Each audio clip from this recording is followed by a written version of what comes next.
I'm Orlando Jones, and I just want you to know that the Moana Nui Podcast will be starting soon. Stay tuned, yo. I'm Veronica Taylor, and from myself and Ash Ketchum, I just want to say, Moana Nui, I choose you!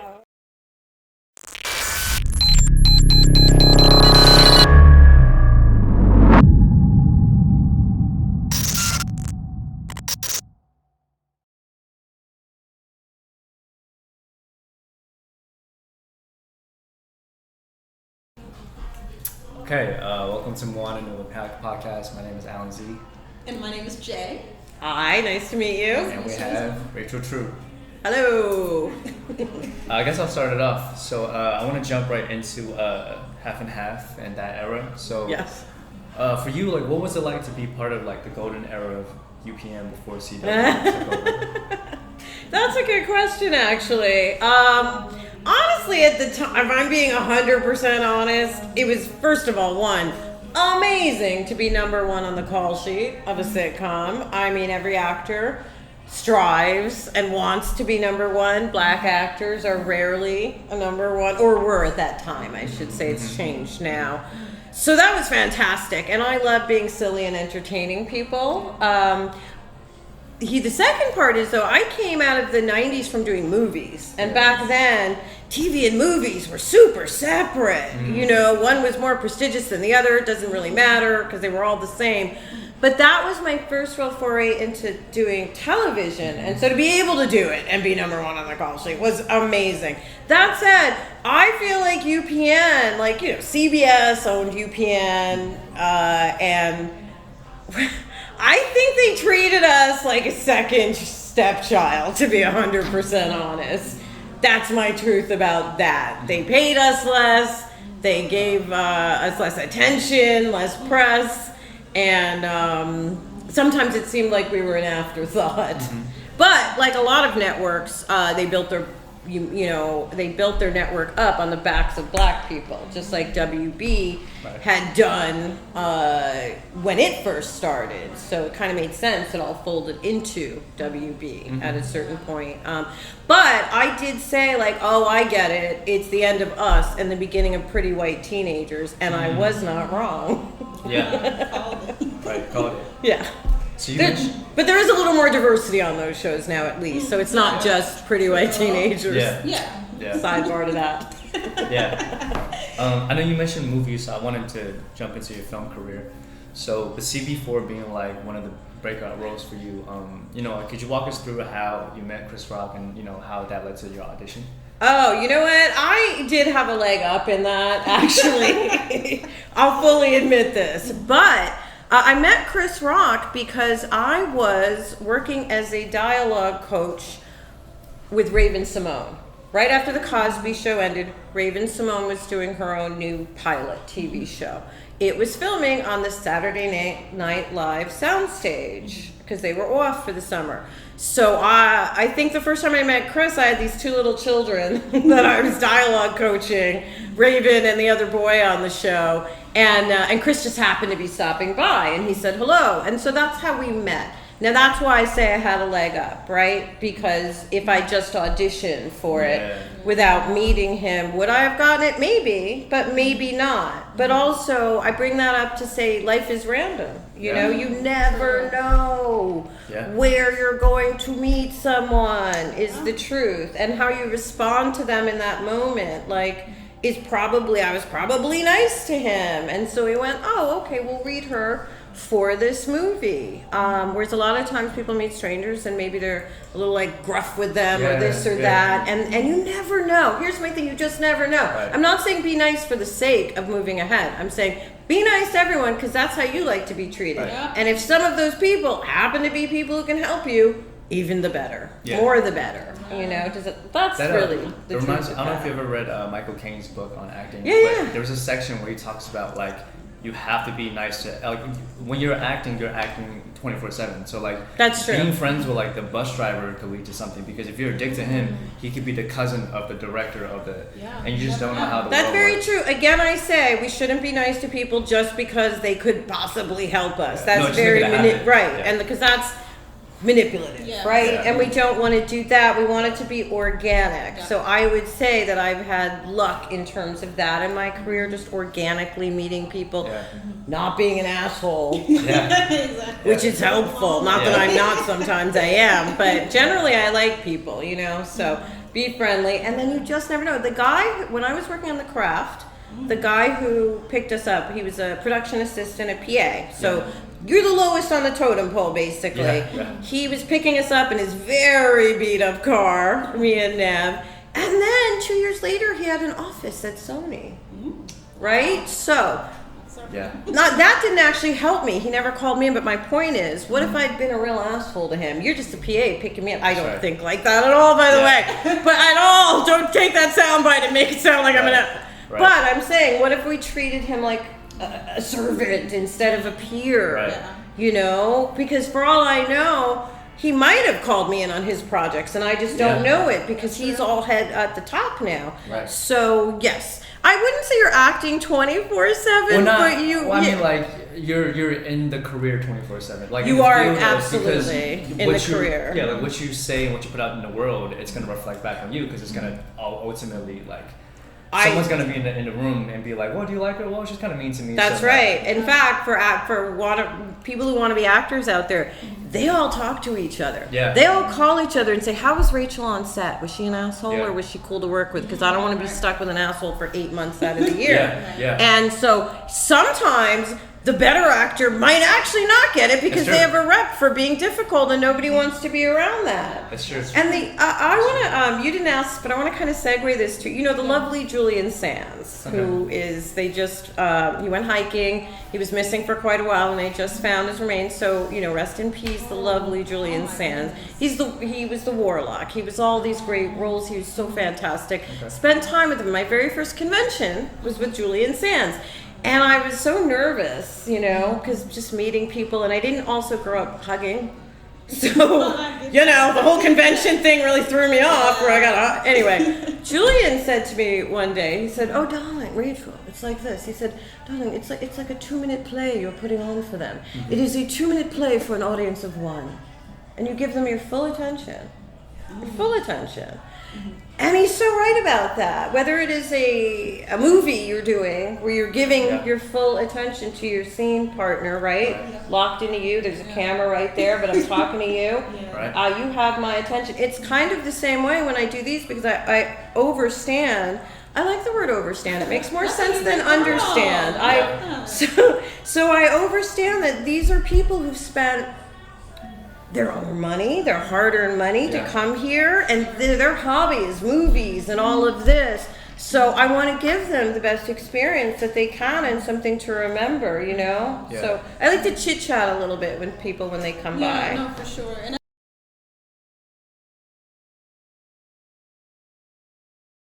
okay, well, no, I want you to answer this question because this is one of the questions that it comes full circle. We've been talking about a lot about people and energy and just kind of that mentality. So I want to segue to, I know back in 2020 you released your book, True Heart, Intuitive, and so I wanted to understand what inspired you to even write this book and to want to share your experience and story.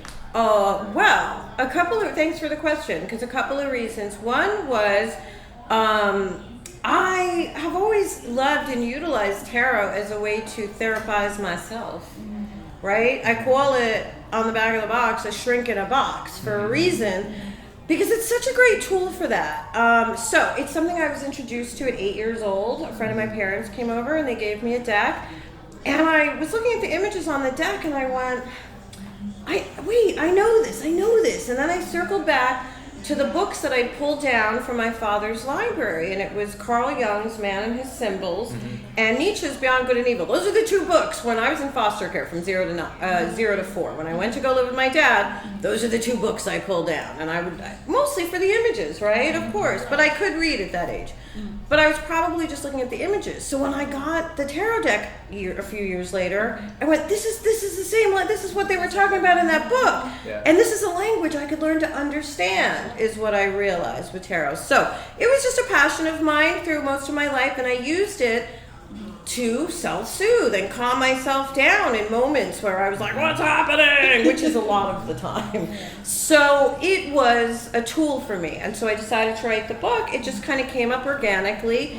And the way that we structured it is it's a how-to. So it explains to you how to do tarot, and it goes through the interpretations of all the cards. And then it also includes 22 personal memoirs that match up with the 22 major arcana cards. There are 22 main cards in the deck that are about big life things. The rest of the cards in the deck are more day-to-day things. So I have an essay for the big life things. And as I was saying downstairs, listen, some of the essays are like, it was great and I just had fun, but most of the essays are literally me filleting myself and saying, here's where I messed up, here's what I learned, and here's how I used tarot to help me. Because if I'd written a whole bunch of essays going, and then I went to the Vanity Fair party and danced all night, you're like, oh, you had fun. That's all you get out of that, right? But if I say, here's where I fell on my face, but I had the strength to get back up, release the shame of whatever I messed up, and then try it again.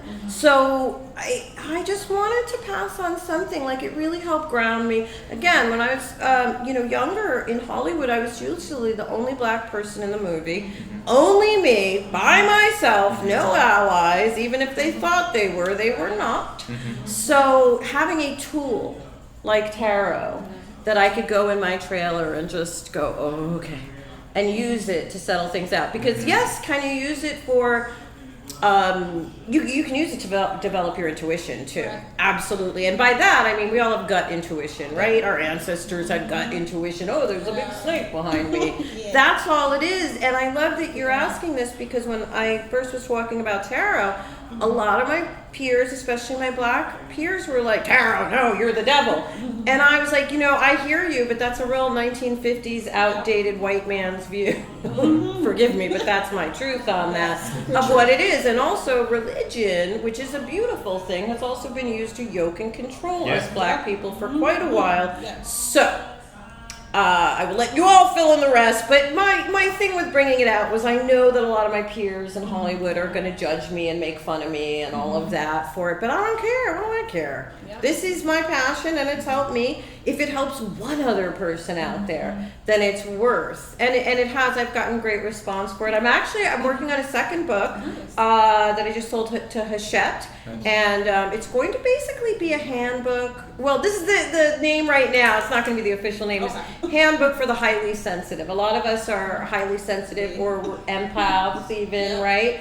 So it's sort of another book of essays going through my experience with that, but also it'll have like workbooks kind of things in there for people to develop. Because I think, being highly sensitive, you can feel like you're being burned all the time when you have sensitivity. So it is a little bit about learning to control that, because as they say, there's a lot of young empaths who come up to me and they're like, I'm an empath, what do I do? This person's trying to make me and right, the anxiety first of all, but second of all, these motherfuckers aren't going to change.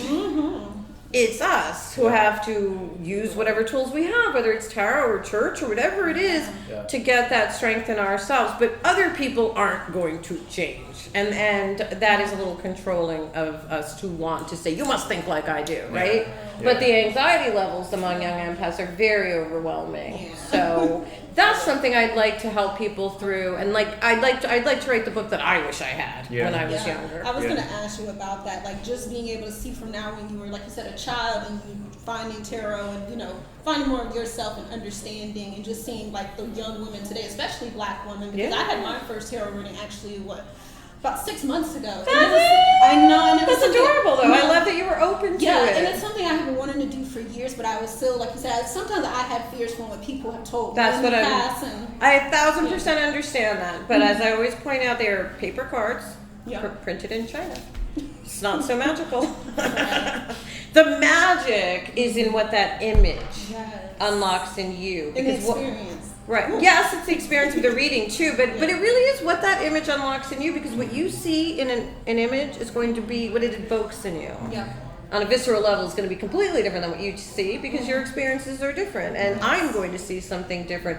That's the actual magic. So to me, that doesn't have anything to do with God, the church, blah, blah, blah, blah, blah. Also, if you look at most tarot decks, including mine, a lot of biblical allegory in there. Yeah. A lot. The Tower of Babel is the tower card, building yourself on a false foundation, and hubris of wanting to build a tower so high you could talk to God, and God was like, fuck your tower. And then also, I'm going to make you speak different languages. That's where the word Babel, right? Babel comes from, I'm going to make you speak different languages so you can't communicate enough to build another tower. So anyway, I think if people were educated about this stuff, they would understand. But I also understand, I think tarot is not for everyone, right?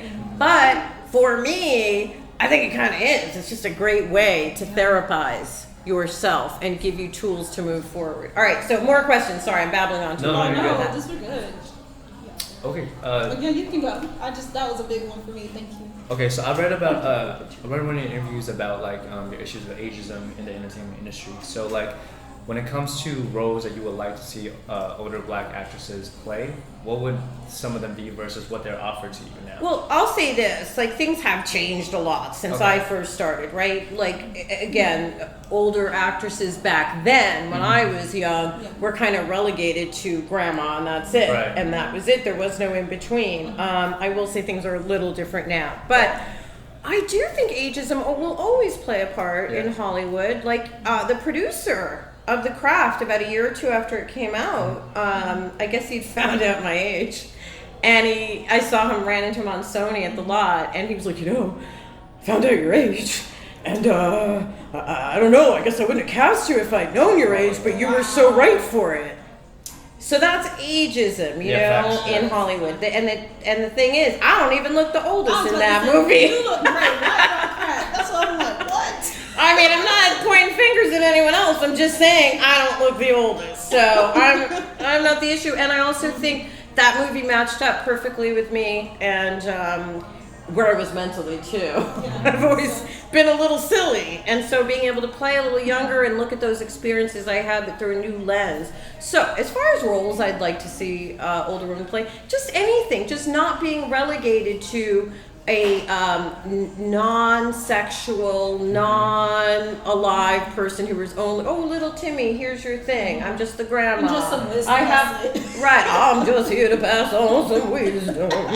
I always say, like, I'm not the droid you're looking for yet, because I get called in on hardcore grandma roles, and some of them are appropriate, by the way. The younger grandma who's fun and hip, but the Black grandma on the couch trope, I'm not on the couch yet. So I want us to be able to play anything. I want us to be able to play the president. I want us to be able to play the bus driver as well, but I want us to play all different sides. Just like I'm sure, and this is, a conversation for another day, but I talked about this upstairs. I grew up on John Hughes movies, right? Which were all white, except for the one Asian character, and his ethnicity was literally the joke, right? Exactly. His name. It was insulting. Yeah. It was blah, blah, blah. So my point is, moving forward, out of that. Yeah. And that was a big deal that one Asian character was even in that movie, right? Because it set my people back like 20 years, so it might as well not have him in. That's right. Yeah. So my point is, whatever group we are, I want to see more stories of your upbringing. And I don't even mean they have to be Asian specific. I mean, whatever your upbringing was in America at this time period was specific to you, Right. That's true. Mm-hmm.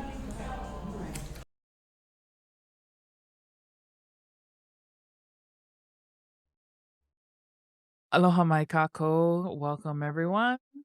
Today on the Moana Nui Podcast, we are proud to celebrate July 31st as La Ho'i Ho'i Ea, Sovereignty Restoration Day, a national celebration in the Kingdom of Hawaii.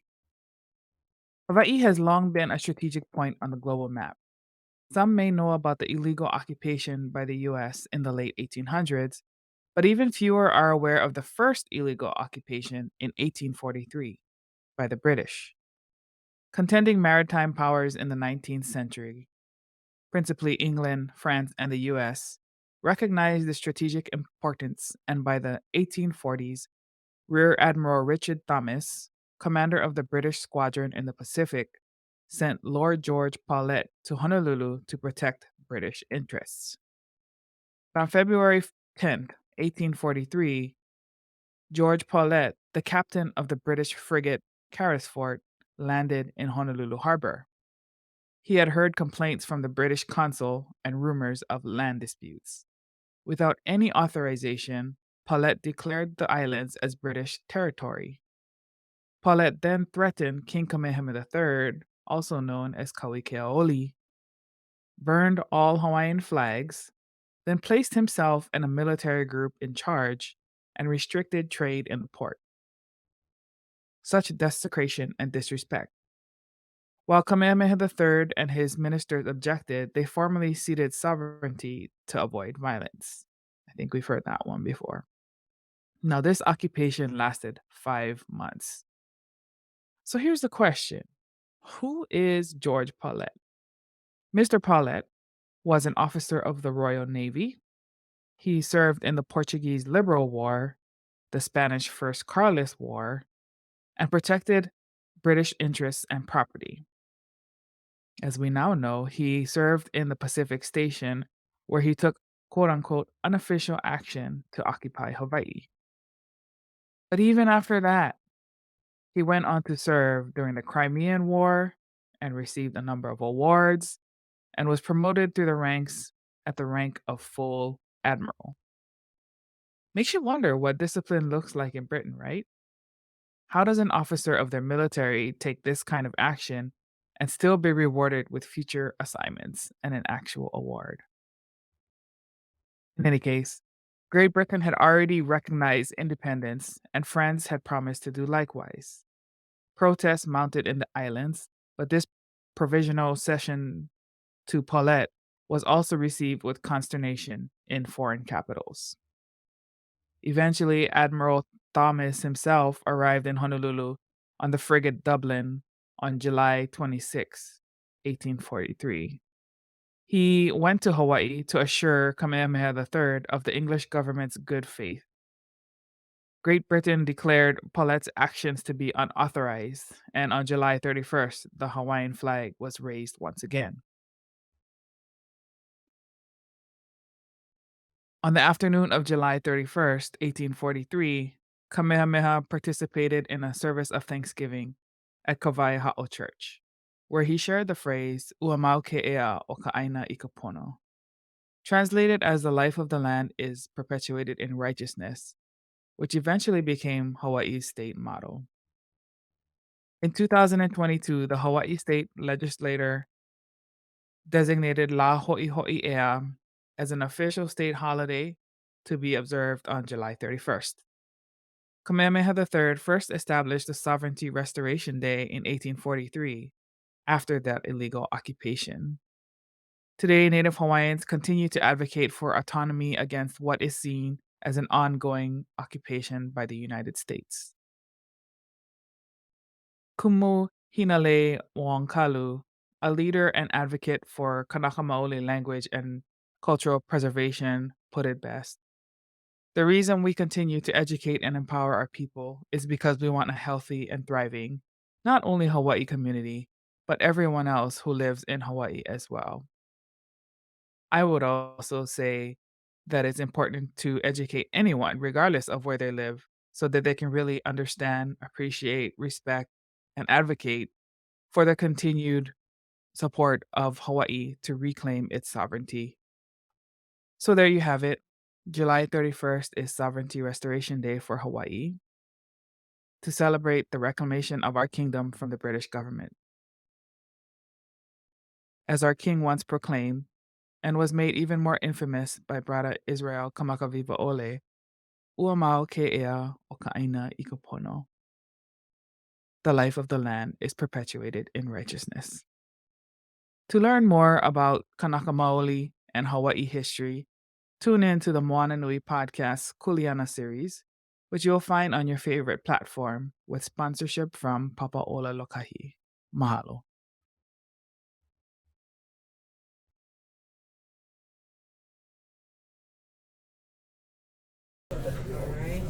Hey, my name is Alan Z. And my name is Jay. And we have a special guest today by the name of Karan Ashley. Hello, guys. Hello. So let's dive into your latest venture with Netflix. Yes. So could you tell us a little bit more about the reunion episode of Power Rangers? Power Rangers turned 30, and so we got a cool special movie called Once and Always. It's on Netflix.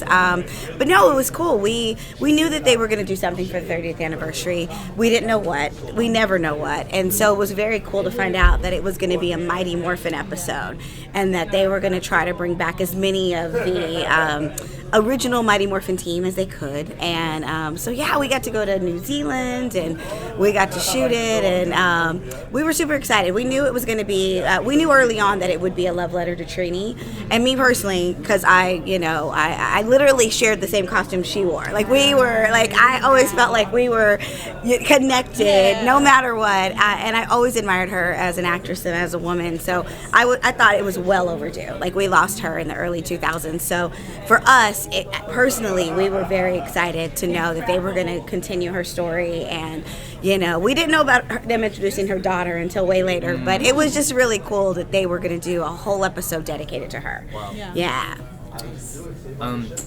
So I want to go into your musical background. Yeah. Can you tell us a little bit more about Crush and the things you did before prior to Power Rangers? I know. People think my life started when I got on Power Rangers. It did not. Right, my career. You were born and you were yellow. Yeah, that's it. That's it. I know. I hate to break it to you. But yeah, I was in a group called Crush. We were signed to A&M Records. We were actually signed to Jimmy Jam and Terry Lewis's actual label under A&M. And it was great. I mean, I always tell people that's what got me ready for the world, kind of, because that was where my work ethic was established. Kids will go to cheerleading practice or soccer practice, and I literally had to give up soccer because I was in Crush. So any spare time we had, weekends were always spent rehearsing. But that kind of got me ready, and it was funny when I was auditioning. I had to do for Power Rangers, I had to do either a dance routine, martial arts routine, or a gymnast. You had to be either one of those things. I was a dancer, and so I knew walking in when they said, "Oh, you got to do a routine," I was like, "Oh, I got a routine." I didn't even have to rehearse because I already had one in my brain. I had been dancing for years. So I always said that Crush was kind of my, I guess if you have college, that's your getting you ready for that big job. That was my college experience. And then, I was in Crush from when I was 12 until I was 18 years old. Yeah. Yeah. Would you still want to do music? Or? You know what? We talk about it. I mean, Christy, my friend Christy, she's with me all the time. We talk about it all the time. And I don't know, I never say never, but I'm pretty sure we'll probably one day get back in the studio. Yeah, it's just, it'll just be nice. I think it would be cool if we did it for the right time, the right project, and we could really do something like that. But yeah, who knows? Yeah, I mean, the fact that Power Rangers had a reunion special. Yeah, you guys could if I could go back to Power Rangers 30 years later, I could go back to Crush, I guess, 40 years later at some point. Maybe 50. Maybe it'll be the 50th anniversary of Crush. We'll do it. We started when we were super young, so that's actually not that far away. I wanted to dive into your business ventures. Yes. Could you tell us a little bit more about Ranger Stop and Yeah. Well, you guys know we do tons of cons. I've met you guys at cons, and we travel the world. It's the coolest job I think I've ever had is doing Comic-Cons. But I was 15 years into doing, or not even 15 years, probably 10 years into doing cons, and I was like, we have no skin in the game. We own nothing. We just go to these shows, we make money, and there's nothing wrong with that. It's all great. You see there's tons of vendors, tons of artists. We all do it. But I thought we have enough business savvy, we know enough people that we could do our own con. And we also know how, when we've gone to cons, how, great we've been treated and how terrible you've been treated. And it's just basic stuff. It's travel, hotel, and you just take care of them while they're there. You feed them. You got to feed the actors. So I was like, we could totally do that. And our friend Mikey, he was actually already doing his show in Orlando called Ranger Stop. And I told him, I said, would you consider partnering with us, me and Nakia Baris, and do Ranger Stop and Pop? pop. And the reason it's and pop, it's because we wanted pop culture guests, anime guests, and Power Rangers. So we didn't want it to just be another Ranger show. We wanted to be able to bring in other people because, I mean, we got so many friends. Like, I've met the biggest, voice actors. I've met the biggest actors. And I'm like, what cooler way to spend the weekend with your friends and to have them at your show? Right. We're going into year 5 and we're so excited. Yes, next year. We're already planning next year, June 21st through the 23rd. And you get it here first. This is an exclusive. We're changing locations. We're at the Omni CNN this next year. Right? Yes. Okay, amazing. And so kind of to follow up in the con scene, just being at BlerDCon, how's your experience been? What's it like? How does it feel? Just tell us your thoughts on BlerDCon. I love BlerDCon. I did my first BlerDCon. I don't know. I think it might have been about 5 years ago. I can't remember. I don't know. I have to ask Hilton. Pre-pandemic. Yeah, totally pre-pandemic. I did my first BlerDCon, and I was floored. I had no idea that there was a con that was dedicated to Blerds, and I just love it. I love walking around. I love seeing all the different cultures. I love seeing us have fun because if you go to other cons, we're a minority in those scenes, and so not that we're not there, but there's not many of us, and so this world, I feel like. One thing I love about a con just in general is that the weirder you are, the cooler you are. It's like a safe space for everyone. And so what other cultures than minority cultures need a safe space? So I love the fact that BlerDCon is around. I will support it until the day I die. I just love the fact, I just love looking around and seeing all of us in costumes and seeing us dressed and having fun and every party. I mean, there's a cookout. There's like people, I mean, you get fried catfish at BlerDCon. I mean, damn. Like, you know what I'm saying? So that's the thing. I just love the cultural diversity and having a show that is dedicated to Black nerds. Like that. And then a follow-up question with that is just talking about, like you mentioned earlier, the industry representation, and just when you started with Mighty Morphin until now, what other characters or women of color you like to see in more media like this, where we are the heroes? All of them. Fighters. Every character, every position. I just feel like, I mean, we've seen it so many times. There'll be a movie, you get a breakout movie with a full Black cast or Crazy Rich Asians, and then you never get another one. But they're mega hits, and I don't understand Hollywood. I thought Hollywood, if nothing else, they were greedy and they wanted to make money, and it's always about money. It's always about the deal. So I don't understand how they have it, and it just really has to break down the fact that. I don't know what it is, but we know what it is. But if you want to call it that, people have said, "Oh, Hollywood's racist" or whatever.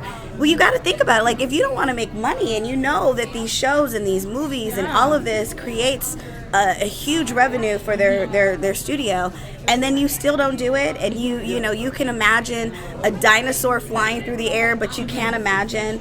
A multicultural cast. You really have to. I mean, Hollywood really needs to take a look in the mirror because, for me, I think that we should do it all. We should be in every role, in every genre. And you're living proof of that because think about it. 30 years of Power Rangers, and you are still so iconic in this culture. You are a part of culture and history now. Thank you. And I think you inspire other women, especially women of color, to show like 30 years ago we had these faces. Yeah. Let's continue to have, like you said, more faces. Yeah. Black Panther on, so many powerful Black women in that film, and that was like, what we want to continue to see more of. So and that's the thing. I know that Power Rangers was almost 30 years ago, but it's like I felt like that show was so far ahead of the curve. Like, every single kid has had someone look like them be the hero.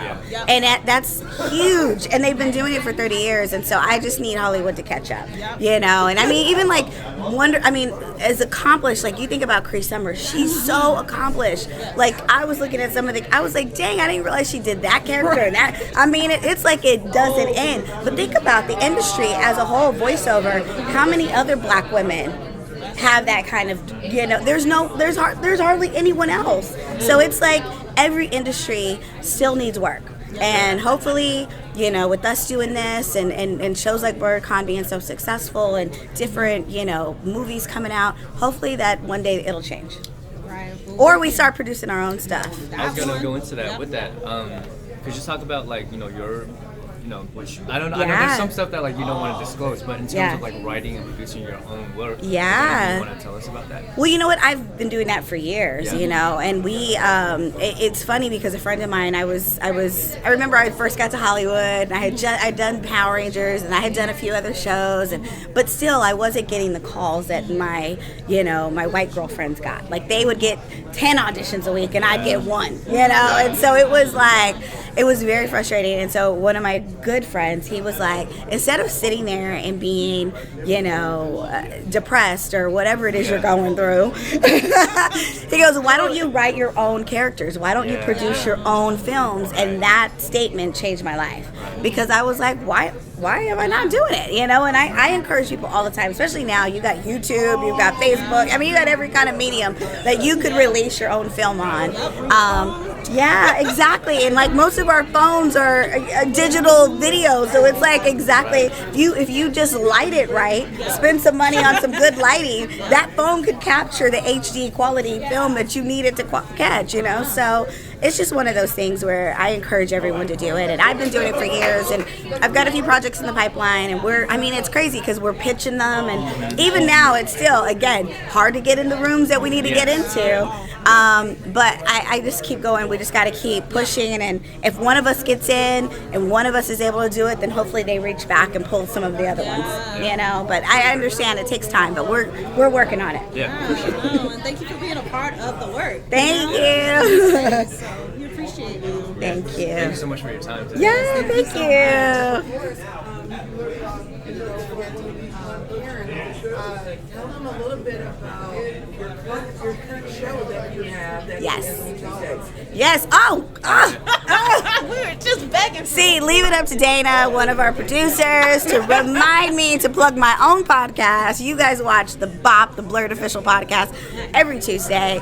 You can find it on my page, Official Karan Ashley, or you can find it on our page, the BOP Podcast. So yes, check us out. It's hilarious because it's just a bunch of blurs talking about nerdy stuff, and we just wanted you to smile and have fun and take a break from the real world and come into the fantasy world with us and just have a good time.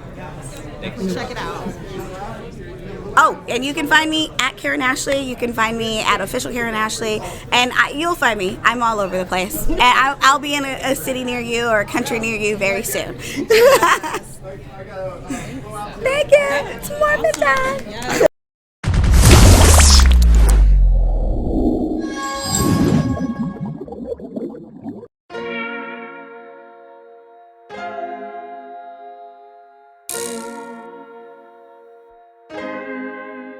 So many stories left to tell, even if we have to ourselves. Can't keep history on the shelf. If they won't tell it, we will. If this the land of the free, it was a freedom then, when they annexed Hawaii and called it Cedar Lands, without any type of payment and no signing off. Called themselves a republic in 1894.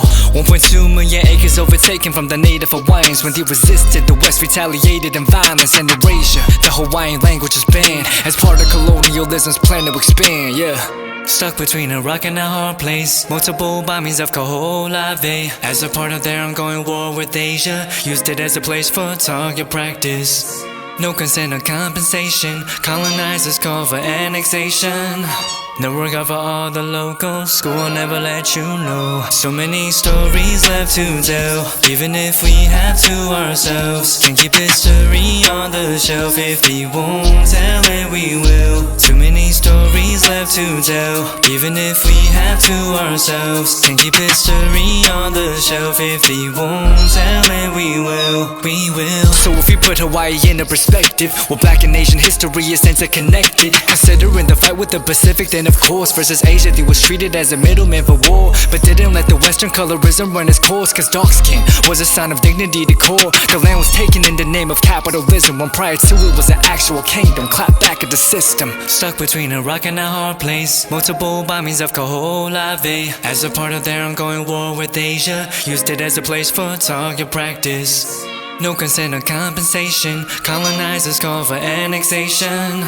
Network out for all the locals. School will never let you know. So many stories left to tell. Even if we have to ourselves, can't keep history on the shelf. If they won't tell it, we will. Too many stories left to tell. Even if we have to ourselves, can't keep history on the shelf. If they won't tell it, we will. So many stories left to tell. Even if we have to ourselves, can't keep history on the shelf. If they won't tell it, we will. Too many stories left to tell. Even if we have to ourselves, can't keep history on the shelf. If they won't tell it, we will.